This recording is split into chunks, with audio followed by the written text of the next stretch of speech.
I had to get a fresh pot, kids. We got 13 more problems to go. Algebra 2, Common Core. Oh, man, I should have done this a long time ago. I should have done this a couple years ago. Actually, it was only done a year ago. I should have done this last August. Here I am. What is this? May, and I'm doing it. I feel like a kid that procrastinated on his homework. You know you procrastinate. Anyway, my name is Mr. Krause, but for the next hour or so, you can call me Mr. Key. All of this stuff can be found at www.nkinfinity, for now at least. Eventually, it's all going to get moved over to oops, probably can't see that because behind my big old fat bald head, dot Mr. Krause Math .com. Anyway, can you all do me a favor? I know there's a bunch of you use all this stuff, and you know, if you see me hanging around, you see me at sporting events, you see me at your school for some reason, because I'm at lots of different schools, at least around Monroe County, usually for athletics. Just say, hey, bald guy, used your videos, loved them. I got a buddy of mine, his daughter goes to Brockport Central School District. His name is Mr. Jason Kring. He's our resident tech expert, and his daughter Allie Kring goes to Brockport Central. And I know, Allie, I know you're using the videos in Brockport. Hopefully you've already done the problems and the work before you're starting to look here. All right, so I look forward to seeing you at the end of the year while we review. But for the rest of you, we're here to review. And if you see me out hanging around, just come over and say, yo, bald dude, love the videos. If you hate the videos, just shut up and just keep walking. I don't even care. Anyway, hi, Allie. Or should I call you Frau Kring or Fräulein Kring? Sorry, I speak a little German. Let's get down here to these big, huge, ginormous, crazy questions. There's a couple crazy ones, couple easy ones, couple crazy ones. So let's get started. So we gave this test last year. I gave this to my summer school kids. I like to call them kids that didn't do what they're supposed to do during the year. So hopefully you're doing what you're supposed to do for the year. Oh my goodness, what just happened? Where am I going? Oh my gosh. All right, here we go. Oh my goodness. I gotta get to the right page. All right, here we go.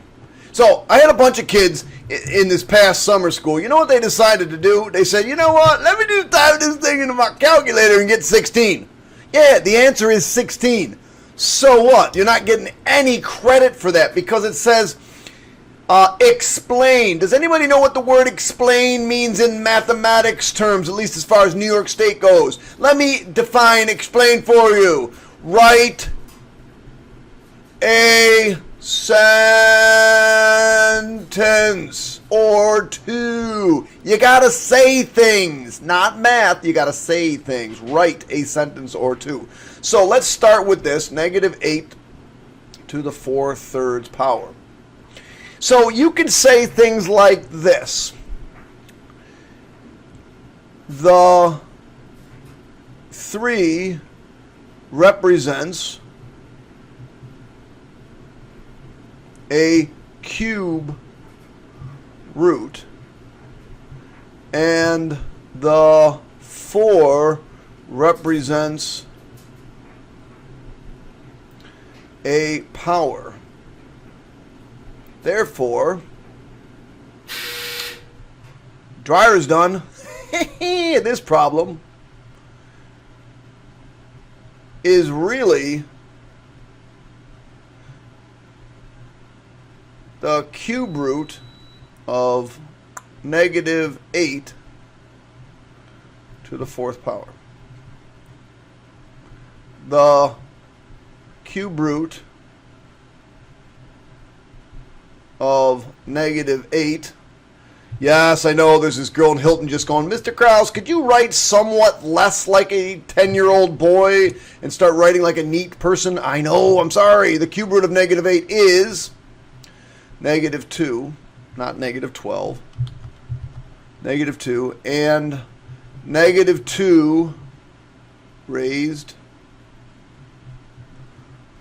to the 4th power is 16, which is an integer. So you had to say something like that. You had to use words. You had to do something. And there you go. That's it. That's all you wrote. All right. This next one's correct. Oh, wait. Is this next? Oh, no. This next one's a little easy. It's not too bad. This one's not too bad. So the study was designed to test the effectiveness of a new drug. Half, that's going to become very important, half of the volunteers got the drug, and the other half got the sugar pill. So I'm going to stop right there. The probability of drug is equal to 0.5. You had a 50% chance of getting the drug. The probability of sugar pill was equal to 0.5. Now, it says the probability of volunteer received the drug and got well. So the probability of drug and got well was equal to 0.4. What is the probability of a volunteer getting well given the volunteer received the drug? Nowhere in there did they say independence. So we don't know anything about independence. So here's the way I do these, and I'm going to show you kind of the way I do them and the way some of the other teachers do them, I think. I like to say the probability of D and W, because I like to write the independence formula. Here's the independence formula. The probability of D times the probability of W. That's the independence formula. Now, since it didn't say independence, you kind of got to keep going. Given drug. So that's what we're looking for. The probability they got well given drug. Well given drug. Now, I know another teachers like to say the probability of well given drug. So in other words, the given is which is the drug, is my new universe. It's the probability of drug is my new universe. And the and part, or the part that they have in common is the and part. So that's the probability of well and drug. So probability that it's also in the well part given that it's in the drug part. So I don't really use this one very much. I like this one. So the probability of drug and well is 0.4. And that's equal to the probability of just getting the drug times the probability of well given drug. Well, if you divide by 0.5, divide by 0.5, I hope you don't need a calculator for this. You get 0.8 equals the probability of getting well given drug. Now, what do they ask for? What is the probability? Psh, there's the answer. Done.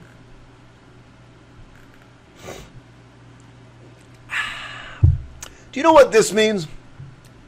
I'm defining things. I'm like Mr. Webster's dictionary today, man. Just busting out the definitions. I like the Krause definitions, like explain means write a freaking sentence. Ooh. Sorry. Not really. Anyway, verify, another word for verify is prove. If you see the words prove or verify, here's the definition you need to know. Okay, it's a very technical definition, so make sure you get it down. Only mess with one side. Bam, bam, bam, bam. You cannot play with this side and play with this side. You got to play with one side only. Only one side. Which side? Well, that's up to you. However, you need to do so. Wait. I just rewound. Pick the more complicated side. So generally what we'll do is we'll pick the more complicated side and keep the easier side, which is this side, coming along for the ride. Double distribute this, x squared minus y squared times x squared minus y squared. The more steps you can show in your extended response questions, the more likely we can find 1 point.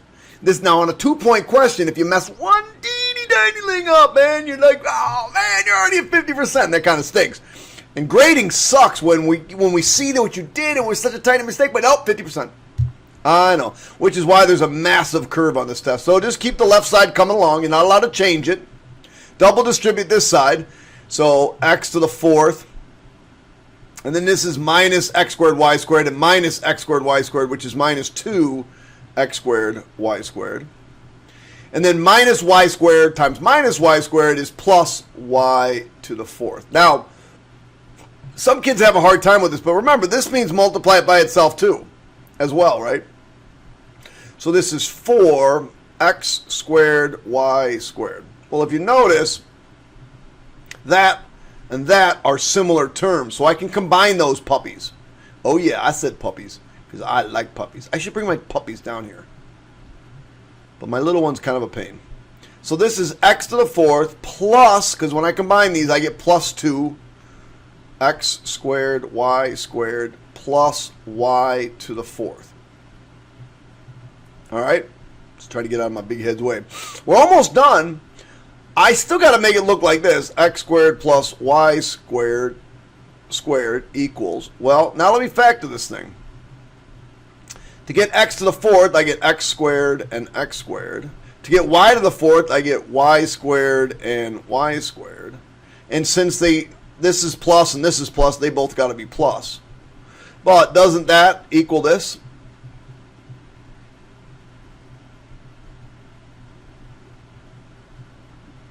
Sure enough. That's it, kids. That's all she wrote. That's that problem. Bodied. Oh, yeah. I'm a cool teacher. I say bodied. So this is kind of an annoying question. Mrs. Jones has jelly beans, and you keep reading while I drink. The fact of the matter is, you should already have this question memorized. You should have already done this work, not be here watching the trained monkey perform. Anyway, Mrs. Jones had hundreds of jelly beans, blah, blah, blah, and this kid, her student, her unlucky student, picked 4 black licorice. Ugh. I can't smell or taste anymore, by the way, so it really doesn't matter that I drink Dunkin' Donuts coffee, but I sort of somehow enjoy it. But her student complained, what is the odds of this happening? So Mrs. Jones, being the math nerd that she is, and if you're Mrs. Jones, I apologize in advance, but you're a math nerd if you say this to your kid. I'd like what you to do is simulate rolling a die 250 times and tell me if 4 black licorice is unusual. Explain how this simulation could be used to solve the problem. Well, if you think about it, if we take her jelly beans, and I don't know what color jelly beans, but she had hundreds of jelly beans that contained 6 colors of each, right? So one of those 6 was black. In other words, the probability of black was equal to 1/6. Well, if I roll a die, and it probably should have said a 6-sided die. It's probably not good enough that they just said a die, because there's all kinds of crazy die. But if I roll a 6-sided die, there's the probability of any number is 1/6. So if I want to figure out how I can use a die to simulate pulling a jelly bean, I can use I can use a die in order to simulate pulling a jelly bean because it's the same odds. That's the odds of me getting one jelly bean that's one color is the same as me getting a number. So how would I do it? Well, the first thing I would do, and again, explain, right? See, do you want the definition of explain? Write a sentence or two. So, her student, and you know what? Have fun with this, who is probably really annoyed at her geeky math teacher. By the way, geeks rule the world, by the way, just in case you're wondering. So if you're like a geek and stuff, you're going to be like ruling the world and stuff. So if anybody makes fun of you and stuff, just tell them, okay, when you come to get a job for me someday, I'm not going to hire you. Oh, bam. So her student was probably annoyed at her geeky math teacher, her geeky math teacher, could simply assign a number from the die, from the 6-sided die, to represent the flavor, color, black. When I was young, I hated black licorice, so that's why I look at that. So her student, who is probably really annoyed at her geeky math teacher, could simply assign a number from a six-sided die to represent the color black.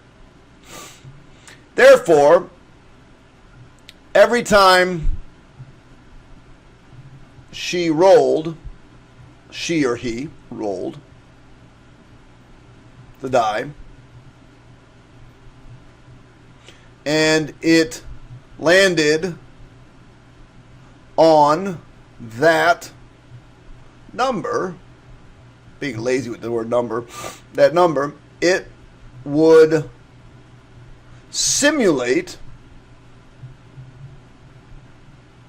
pulling, forgot the word pulling, a black jelly bean.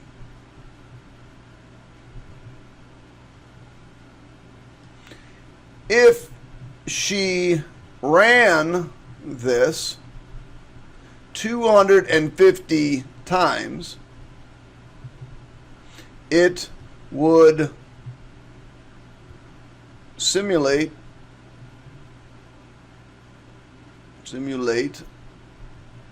selecting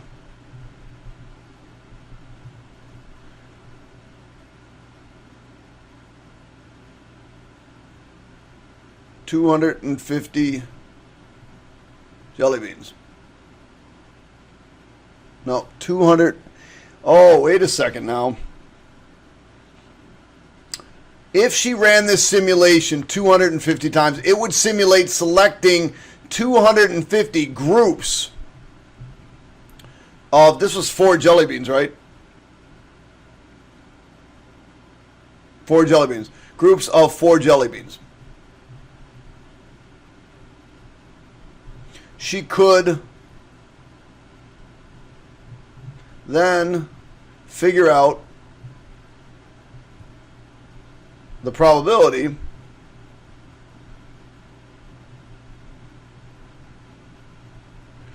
of getting 4 black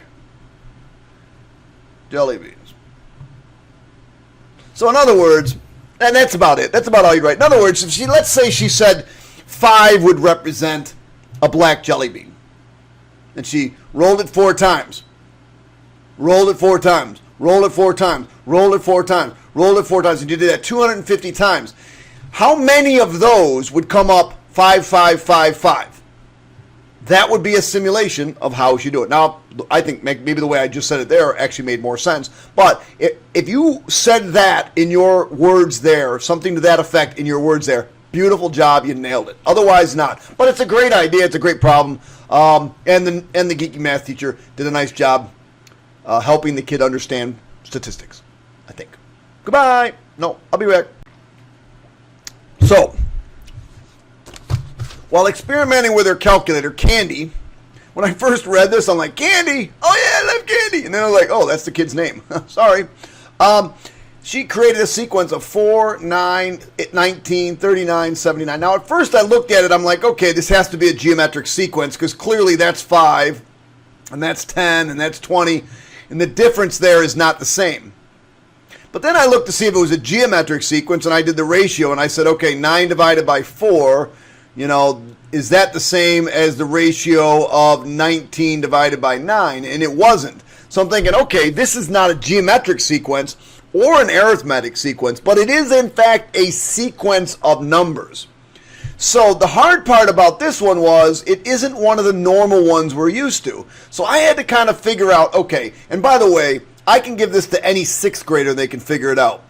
And the reason they can figure it out is because they haven't been brainwashed and gobbledygooked in their heads of all the algebra and like, oh my God, I got to fit into this. I got to fit into this. I got to fit into this. No, just figure it out. What are we doing? How do I go from 4 to 9? And whatever I do to go from 4 to 9, I got to do that same thing to go from 9 to 19. And then I got to do that same thing to go from 19 to 39. So let's see what happens. Can I square this? That gives me 16, and then I would have to subtract 7. So if I square 9 and I subtract 7, no, that's not going to work. What if I double this, I get 8, and then I have to add 1, I get 9. Oh, wait a second. And then I take 9 and I double it, I get 18, and I add 1, I get 19. Oh, and then I take 19, I double it, I get 38, and I add 1. Oh, I see. So what we're doing was we're taking 2 times the value, and we're adding 1. All right, so I want to write a recursive formula. You got to remember, whenever we write a recursive formula, it has 2 lines. The first one is the first term. We'll just do a sub 1 equals 4. And then a sub n says take 2, multiply it by the previous term, which is a sub n minus 1. I like to put that in parentheses, actually. Remember, a sub n minus 1 always represents the previous term. And then we're going to add 1. Now, if you don't believe me, by the way, I'm going to show you something cool on your calculator to do with recursion. By cool, I mean I'm a nerd too. So what we're going to do is we're going to take 4 and put it in your calculator. And then you're going to say, okay, multiply by 2 and add 1. Oh, that gives me 9. And you know what you can do again? Times, hit enter. Hit enter. Hit enter. Hey, look at that. Isn't that the numbers that we were generated? 4, 9, 19, 39? Yeah. So that's part A. We just did it. That's part A. Now let's do part B. So part B says they want us to find the 8th term in Candy's sequence. So A1, A2, and you really should show some math. A3, A4, A5, A6, A7, and we'll put A8 way over here next to my head. I don't know why I keep putting things next to my head. So A1 was 4. This was 9, this was 19, this was 39, this is 79. That's what was given to us. So we're going to take 2 times 79, the previous term, and add 1. Well, I'm not going to do that, man. I'm just going to hit enter. 159. And then 2 times 159. Again, you should show the work, plus 1. Enter, 319. Then I'm going to take 2 times 319 and add 1. And I get 639. So a sub 8 equals 639. Can you see that? 639. All right, that's it. That's all she wrote. Again, it was perseverance. Could you get through the weird stuff? The fact that it wasn't a geometric or arithmetic sequence, I know, is going to throw a bunch of my kids off when they try this problem. I know it, I know it, I know it. All right, moving on.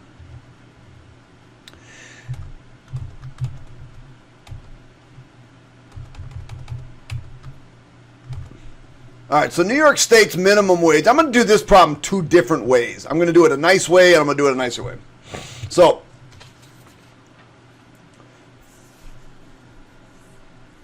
in 1966, 2 years before I was born, the minimum wage was $1.25. And in 2015, the minimum wage is $8.75. Today it's $10.40, I think. At least unless you live in New York City, and I think it's a little higher there. Algebraically determine the rate of growth. Oh, algebraically determine the rate of growth.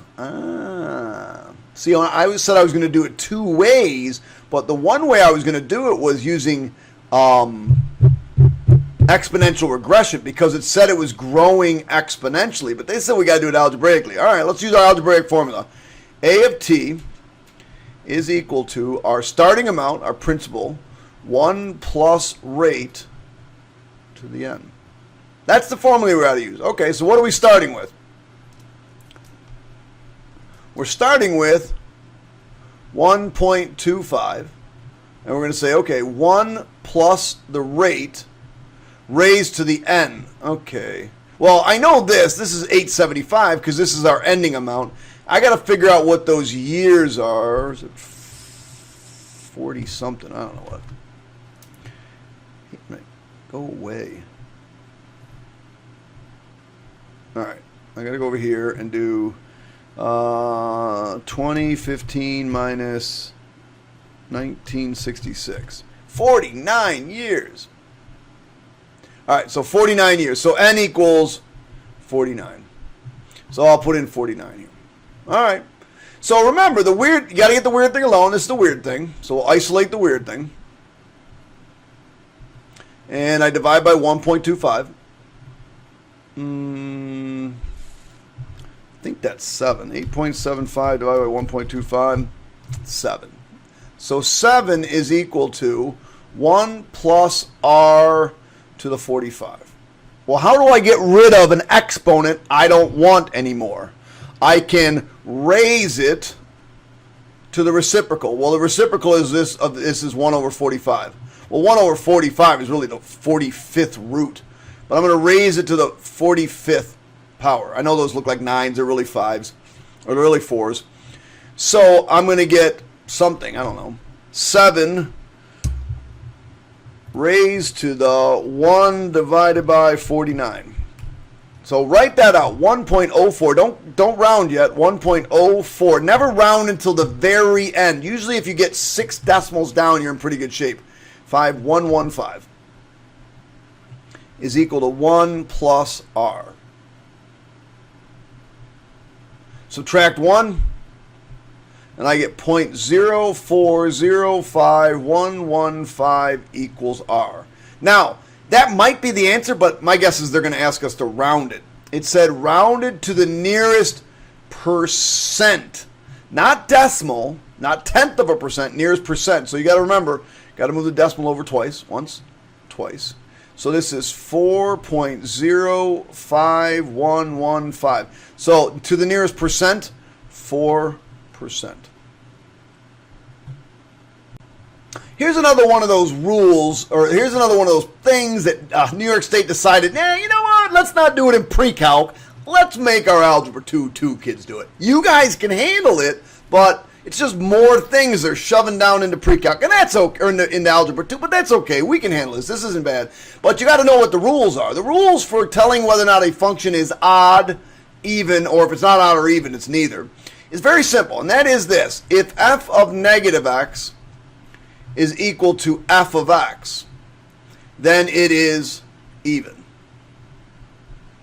Or if f of negative x is equal to negative f of x, then it is odd. In other words, you really just got to figure out what this is. That's the first thing. What is f of negative x? Now, if I'm looking at this, I'm a betting man. I'm going to guess this is an even function. But I don't know for sure. And not only that, it says algebraically determined. So if you just say odd or even, you ain't getting no credit, bro. So you got to do something. And so this is the rule. So we got to algebraically determine it. So what we're going to do is we're going to figure out what f of negative x is. F of negative x. So everywhere we see an x, we're going to put in negative x.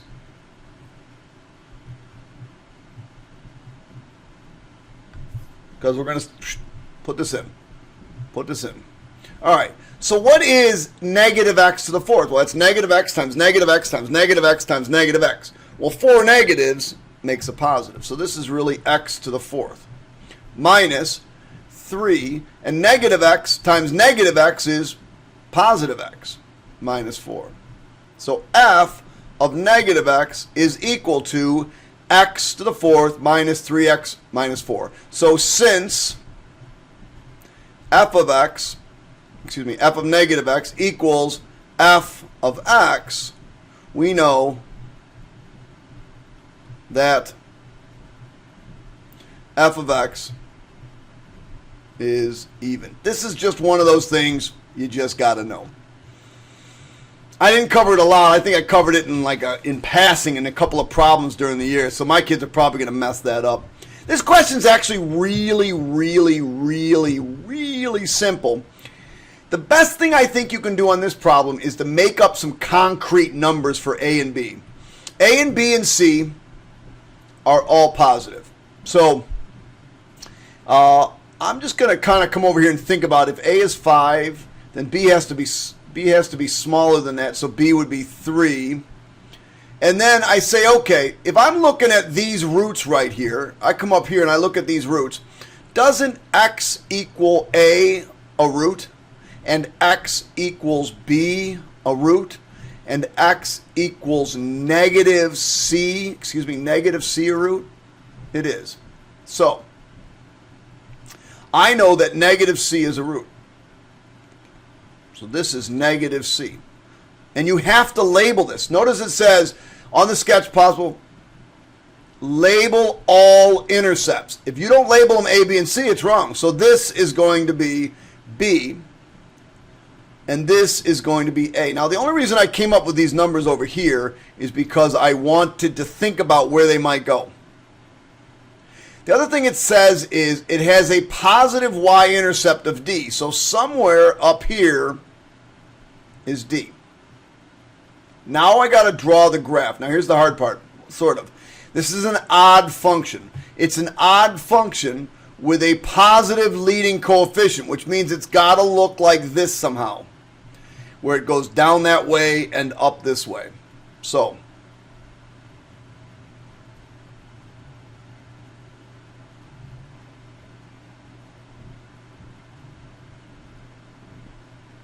my labeling's kind of crappy, so I'm going to fix that. This is negative C. Negative C, B, and A. That's all you had to do for part A. Is that all? That's it? Oh, that's it? All right. Guess that's all she wrote. All right, we're finally to the 4-point questions. All right, this problem's not bad. So if you're one of my students, or if you've been following my video series and my review, you're going to see I'm a crazy person about parentheses. Put parentheses around this. Put parentheses around this. Put parentheses around this. Now, the other thing that's going to cause this problem all kinds of issues is that badass negative right there. That's crazy. It's going to cause you all kinds of problems. So what we're going to do is we're going to change that to a positive right there, and we're going to put a negative right there. It just eliminates crazy issues. So get in the habit of doing that. Now, look in the denominators and decide what is my common denominator. And hopefully you see p minus 5 in the denominator, and you see p plus 3. P minus 5, p plus 3. P minus 5, p plus 3. All right, so now we got to decide what we're going to put in there. So this already had a 3p. This now has a negative 2, be careful, and this has a p. So this one we needed to add a p plus 3, right? Because there wasn't a p plus 3 here. This one needs a p minus 5 because this one didn't have a p minus 5. And this one also needs a p minus 5. All right. Once we've done that, this is the equation we need to solve. We don't need the denominators anymore. So we just set this equal each other. In other words, we don't need these. Don't cross those out though. But so 3p squared plus 9p minus 2p plus 10. Notice we're distributing a negative here. That's a crazy part. Be very hyper vigilant of negatives. They're going to cause you all kinds of problems. P squared minus 5p. All right, everything's got to go to that side because this is my highest and positive squared term. So I'm going to go 2p squared. Now this is 7p plus 5p. So that's plus 12p plus 10 equals 0. I think at this time I'd just take out a 2. P squared plus 6p plus 5 equals 0. Factor p and plus 1 and plus 5. So my two answers are p equals negative 1 and p equals negative 5. Be a professional. Come over here and say your answers are negative 5 and negative 1. Now, you have to check those. You must check those, and you must check those back in the original equation. Anytime you check back in the original equation. We're going to see how long. I'm going to put the timer up. We're going to see how long this takes me from the time I get to my calculator to check it. So I'm going to start right at 8. So I'm going to take negative 1. I'm going to store it into x. I don't know what letter they used. And we've got 3p over control division 3x over x minus 5 minus control division 2 over x plus 3. Hit enter. Control division. X over x plus 3. Oh, shoot. I meant to put a minus here. I don't know what I put. All right, they're both negative 1/2. Now to check the other one, negative 5. Negative 5, control var x, enter. Here's the left side, 5/2. Here's the right side, 5/2. Boom. Took me 1 minute to check it. Please check your answers. I can't stress it enough, kids. I can't. This problem's not bad, but there is a trick to it. So Simon lost his library card, and has an overdue library book. When the book was 5 days old, he owed $225.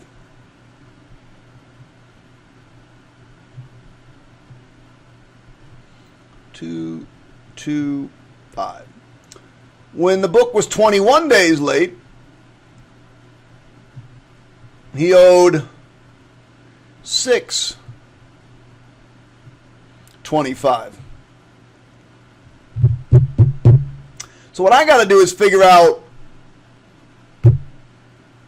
what do we want to do? Oh, we want to create an arithmetic sequence. I'm assuming this is an arithmetic sequence, a sub n for this. So we'll use the formula a sub n is equal to a sub 1 plus n minus 1 times d.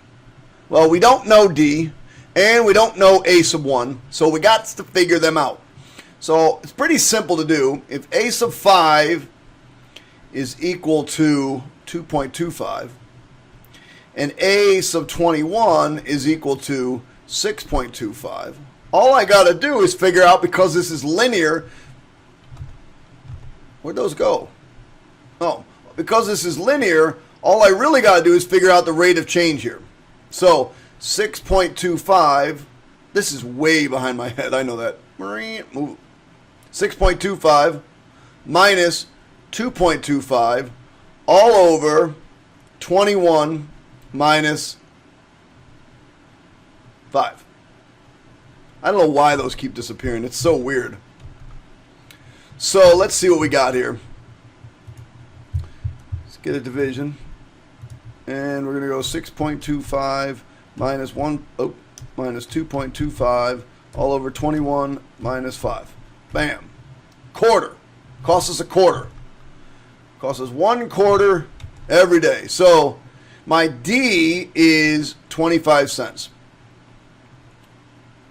So I'm almost there. A sub n equals a sub 1 plus n minus 1 times 0.25. Now I still got to figure out what a sub 1 is. Well, the way I'm going to do that, I don't know where this went, but it should have said a sub 5 equals 2.25 here. I don't know why it keeps disappearing. So I'm going to put 2.25 in here equals a sub 1 plus 5 minus 1 times 0.25. Well, 5 minus 1 is 4. 4 times 25 is $1. So this is really just $1. So I'm going to subtract a buck, and I get 1.25 equals a sub 1. There we go. Now we're ready. Our formula is a sub n equals 1.25 plus n minus 1 times 0.25. There is our answer. All right. Next one says it's 60 days late. Okay. Your book's 60 days late. You need help. Maybe you shouldn't be using the library. A sub n equals 1.25 plus 60 minus 1 times 0.25. let's see. 60 times 0.25 is 14 bucks. So it's really, 15 bucks. So it's really 14.75 plus 125. You type this in your calculator, I believe you get 16. So you owe 16 bucks on this calculator or on this book. Bam. That's it. Moving on.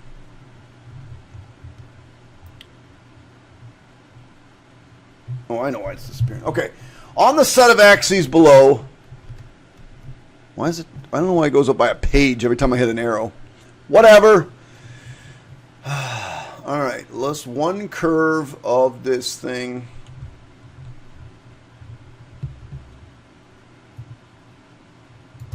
So we always start with the midline. Let's graph the midline. Oh, it's a decimal.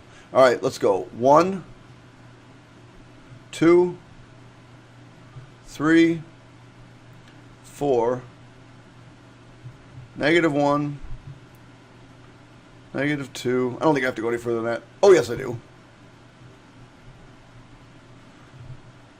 -3, -4.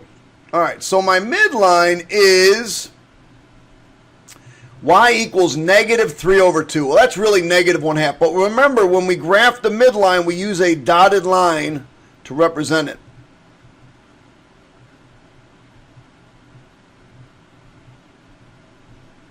All right, there's my dotted line. So the next thing I want to do is talk about period. You got to remember the period is time for one full cycle. So it's going to take 2 pi to finish one full cycle. If you remember correctly, I always ask for 4 tick marks. 1, 2, 3, 4. That will give us 4 tick marks. Will give us a complete sine curve. But you got to label it. This is 2 pi. This is pi. This is pi over 2. And this is 3 pi over 2. Now remember, your x scale is equal to period over 4, or x scale is equal to 2 pi over 4, or pi over 2, which is why I counted by pi over 2s. All right, we're almost done. Simple, simple, simple. A sine curve starts at a 0.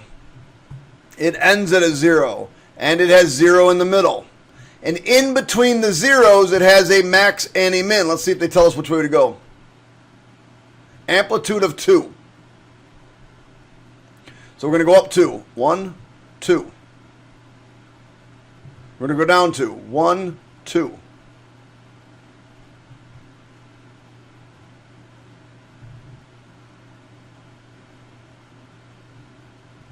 There we go, kids. That is the first part. Now the question says, explain any differences between the sketch you came up with and this one. Well, this one still has an amplitude of 2. It still has a midline of -3/2. This is the new thing. Now, we don't really discuss phase shifts too much in Algebra 2 Common Core, at least not yet. I think they're going to start bringing that in. But we've done so much with transformations this year that you ought to know that this is a transformation. So this new function, see, explain words, this new function is a translation pi over 3 units to the right. If you don't say right, it's not right. To the right of our original function. Something to that effect. You had to say it's a translation or a phase shift, pi over 3 units to the right. And why is it to the right? Because this is a minus. And remember, it's backwards. Anytime you pull it out of the parentheses or put it back, it's backwards. All right. Well, I truly hope you didn't have any problems with this one. I'm a little irritated by something, but it's okay. I'll tell you about it in a second. So we're going to go over the calculator. Clearly, you know we're going to put this into a spreadsheet and do some regression on it. I just usually call these X and Y. It just makes things a little bit easier. All right, we're going to type these in. I got them written down there. 0.5, enter. 1, 2, 3, 4, not 5, 6. Did you see that? 1, 2, 3, 4, 6. That's a guy that's trying to mess with you. All right, so just be, or girl, trying to mess with you. Just be careful. Pay attention to detail. You won't have a problem, but you got to know these things are going to crop up. Some things like that, where they think you're going to get you in a pattern, and then all of a sudden, I missed something. 0, 10, 15, forgot 15, 60, 260, 1130, and 16380. Now, the one thing I don't like about this is they told you what kind of regression you were going to do. And I don't understand why they did that. I think you should have to know what. So here's what I would do. We're going to go to Doc, Insert. They may not tell you. You may have to do, oops, that's not what I wanted. Doc, Insert, Data and Statistics. And you see it down here? Down here we click X. Over here we click Y. And you can now clearly, or pretty clearly, see that this is going to be exponential regression. Pretty clearly. All right. Because it kind of goes, right? Can't be linear. It kind of looks linear until that point. It's exponential. Maybe because it's so weird they wanted to tell you it was exponential. So I come back to my spreadsheet. I come over here and I go Menu, Statistics, Stat Calculations, and choice A is exponential. I called this A. I called this Y. Click OK. There's your equation.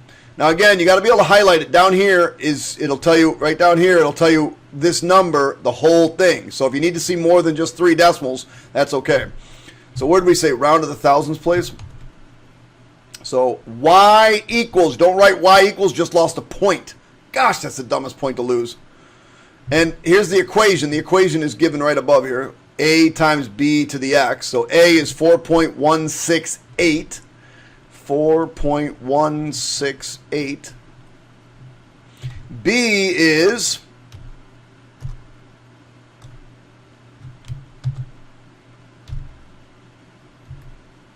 I don't know why it's doing that. B is again, it's down here, 3.981. 3.981 to the X. And again, that was to the thousands place, and if you didn't round it properly, you messed up. All right, so the next question says, a researcher knows that people are likely to suffer from food-borne illnesses when it exceeds 100. So we want to figure out, when is this thing going to be equal to 100? So really all we're going to do is sub in 100 for this.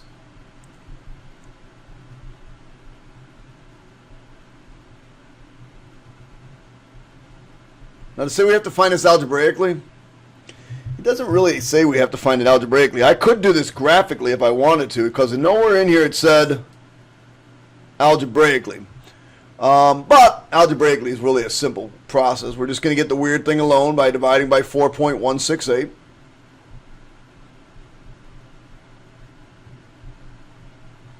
Just leave it like this. This is fine. 100 over 4.168 is equal to 3.981 to the X. Now, because this is my variable and it is an exponent, you know doggone well you're going to be doing logs. So log, it's all about that base, 3.981. Logs are equal to exponents, so we'll put the X there. And we're going to do that of 100 over 4.168. So we go over to the calculator.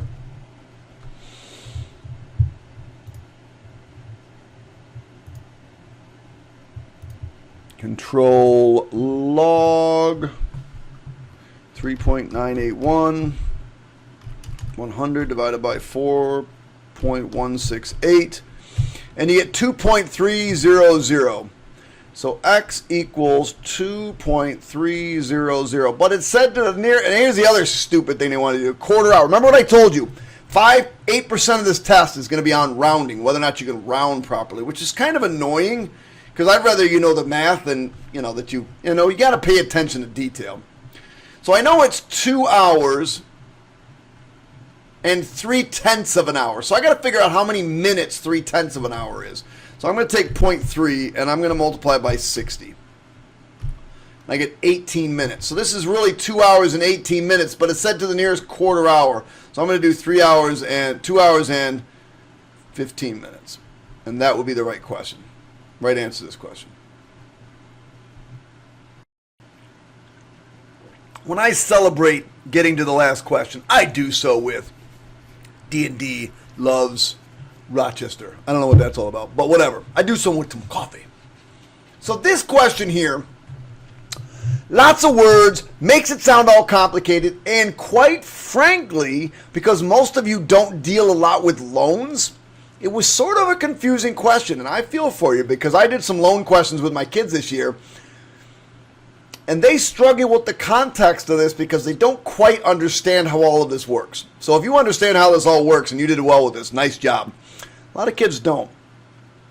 So it's the value of a certain small passenger car on its own, based on its use in years, is modeled by that equation.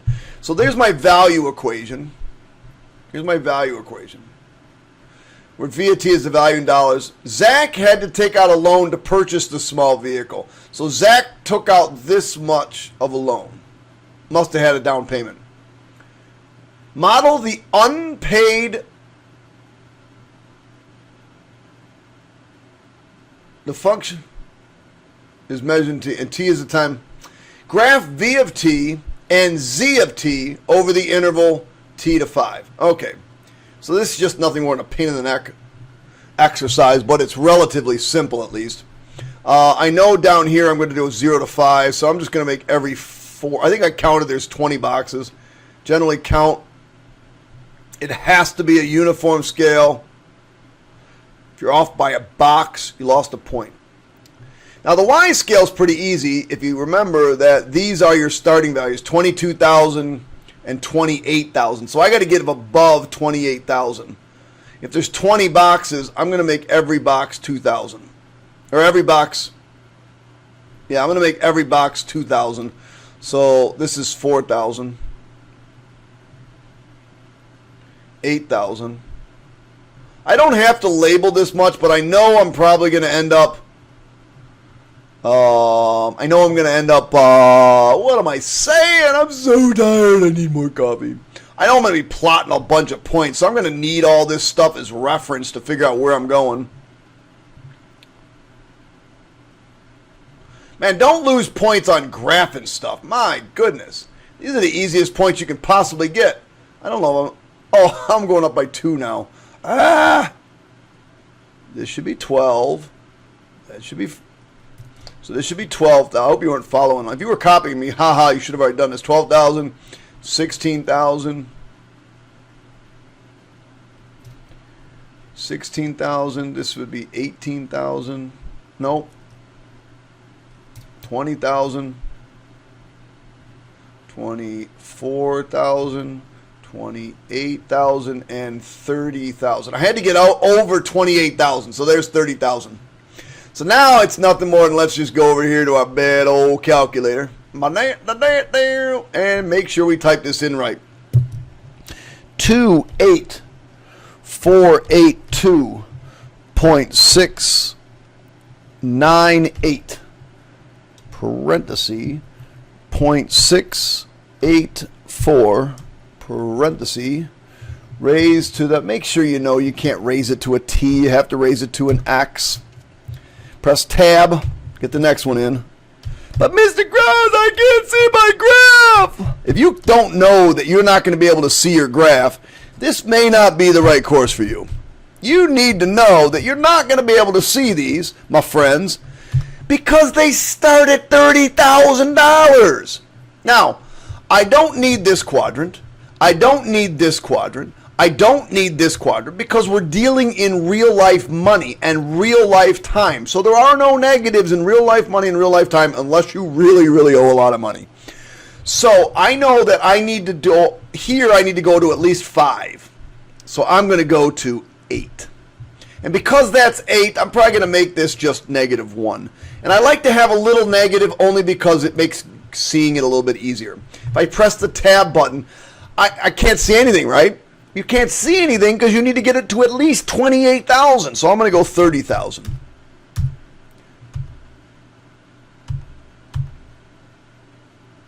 I don't even know where that thing is down here below. Whoops. Bam, bam, bam, bam. It should be down below. I'm going to make this negative 3,000. Just so I can see. Now I can see the bottom axes. Now do you see them? There they are. All right, good. So we're going to go over to our table. Control T. Now, to get credit, you really should write these down. So I'm going to do one of these in green. Remember, the only thing you're allowed to do in pencil are the graphs. So T and V of T. Right? V of T was the value. At time 0, this was worth 28,482.70. And then 1, 2, 3, 4, 5. 5. Let's do a shared screen. Oops. So I don't have to go back and forth. Come on.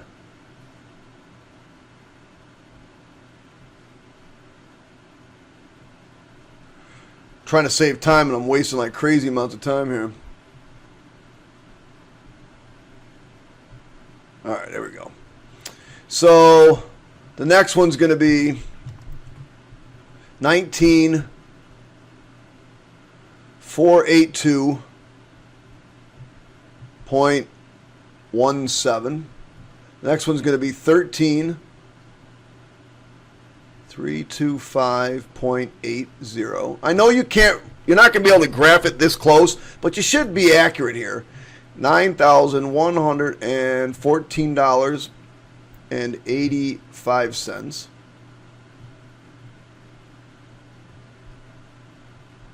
6,234.56, and $4,264.43.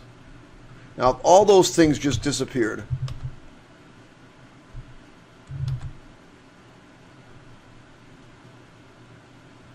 no, they're all back. Oh man, if they disappear again, we're fighting. Son of a gun. There they are. Oh my gosh. Nobody loves me. Here, let's do this.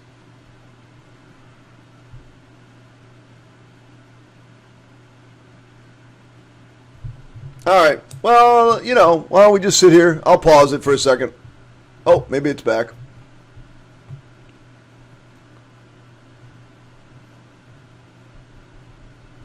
So, an effort not to waste time. An effort not to waste your time. Let's just do this. I know that this is going to be at around 28.4. So that's 28. That's 30. Oh, this should be 32, by the way. 28. That's 30. So 28.4 is right around there. And then at 1, it's going to be at 19.5. So there's 18, somewhere around here. And at 2, it's going to be around 13.3. So it's 12, 13.3, somewhere around there. And at 3, it's going to be around 9,115. So that's 8. 9,115 is around there. And 4, it's going to be around 6,234. So there's 6, somewhere around there. And at 5, it's going to be 42.64. So graph it like this. Now, this is going to be a pain to try to hit these points. Do not put arrows. It said you have to graph it from 1 to 5. T and Z of T. I'm just going to give you these numbers so I don't have to waste time with that, whatever that other thing was, 4 or 5. Let's just, I'm not even going to put the pennies down. 22,151.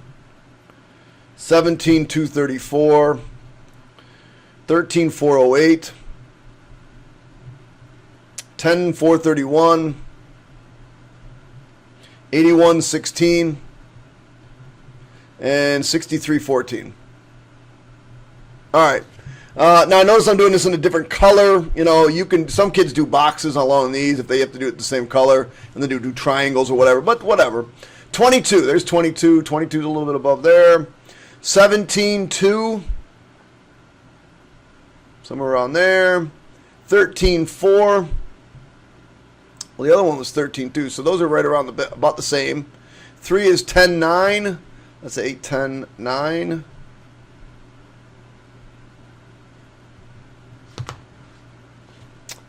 Um, 81, 16.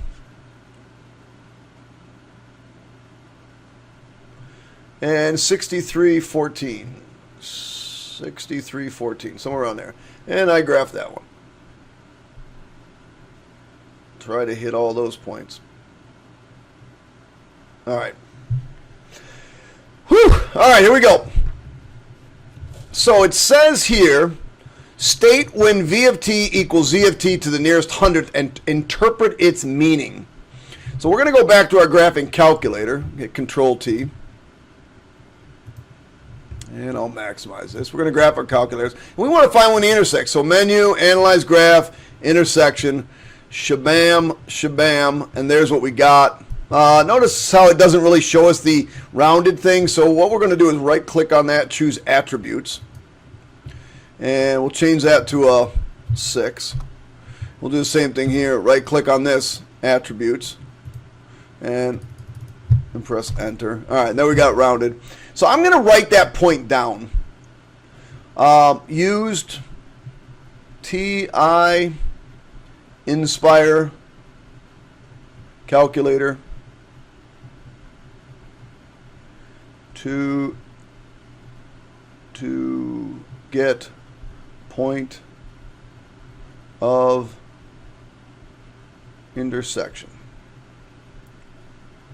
which is 1.95233, comma 13,569.237. Good enough. All right, now that explains, and normally when you use a calculator to get things, you ought to be able to tell you how you got it. But it says here, when does v of t equal z of t? If you give this as your answer, you're actually wrong. It wants to know for what value of t do v of t equal z of t. So at 1.95 v of t equals z of t. Now it says interpret the meaning and context of this problem. So we probably have to go back and take a look at it. And this is where I'm talking about where you guys don't necessarily understand things. So if I buy a car that's worth $28,000 and I have to take a loan out, basically I'm taking a loan out for $22,000 even though the car cost $28,000. Okay? Which basically means you put $6,000 down. You gave them $6,000 down payment. I'm sure you guys have done down payment questions this year. You gave them a $6,000 down payment, and now this is how your money's going to, this is the unpaid balance that you have. Okay.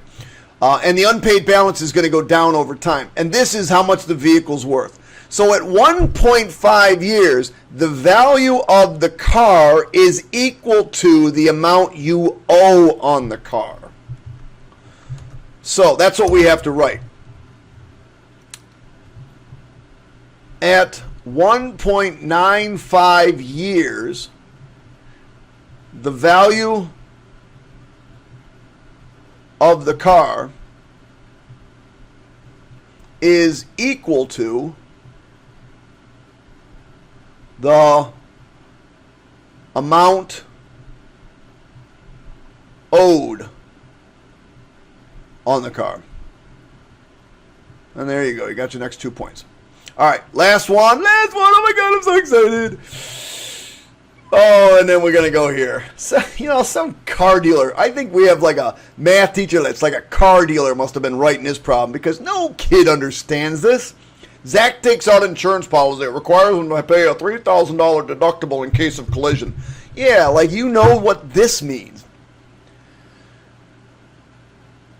In other words, let's say you wreck your $28,000 car. You bought it, you gave him $3,000, you drove it off the lot, and you wreck it. Well, the car company's not going to give you $28,000. You're going to have a deductible. In other words, you got to pay some money. I don't know why we're doing this, but whatever. But you don't really need to necessarily. You got to pay a deductible, and then they'll give you the rest of what you owe. But that's how insurance works.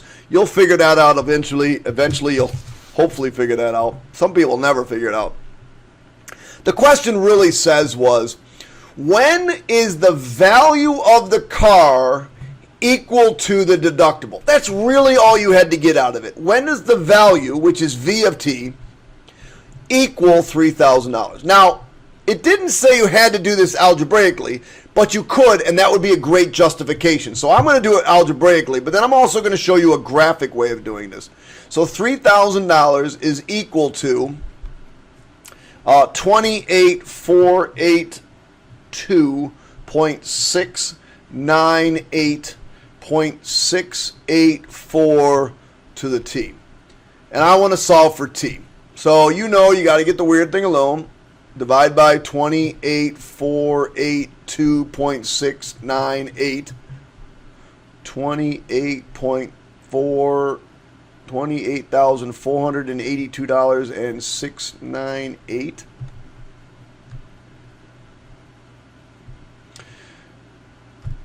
So 3,000 divided by 28,482.698. I'll tell you what, I'm just going to leave that. I'm not even going to do that. So I'm going to say 3,000. I hate getting weird decimals, so I'm going to leave it as 28,482.698 is equal to 0.684 to the t. Because if you start rounding, like that's going to give me some strange number. If you round that and then try to do the next problem, you're going to be wrong. 9 times out of 10, you're going to be wrong if you round that. So, whatever. So, this is an exponential function. You have to use log. So, I'm going to do log. It's all about that base, 0.684 of this mess, 3,000, over 28,482.698 is equal to t. So, control log. Why is that coming up? Control log 0.684 of this equals 5.926. So t equals 5.926. So t equals 6 years because it said round to the nearest year. That's one way you could have done it. Another way to do it, but you'd have to show this. Is to do this. Graph 3,000. There's 4,000.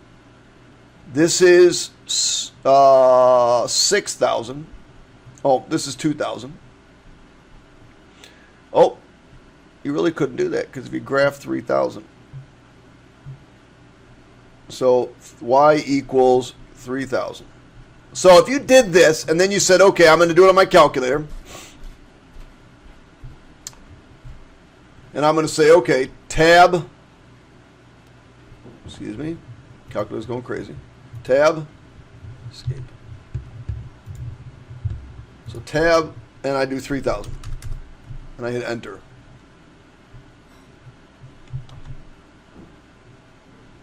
And I say, okay, menu, analyze graph, intersection. I want to intersect these two.